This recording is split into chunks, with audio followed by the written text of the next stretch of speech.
Super star solar fan modify করে। Power bank output, AC DC switch, power bank switch. Power bank running আছে বর্তমানে, আমার ফোনটা charge হচ্ছে আর কি। 3 স্পিড গিয়ার, এটা ফুল স্পিডে টেস্টিং চলে বর্তমানে।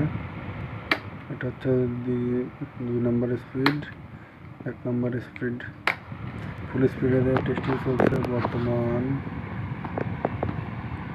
কয় ঘন্টা যাবত? সকাল 8টায় বোধ হয়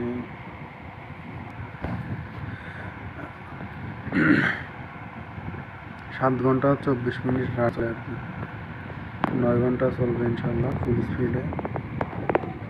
তাতে ব্যাটারি দেওয়া আছে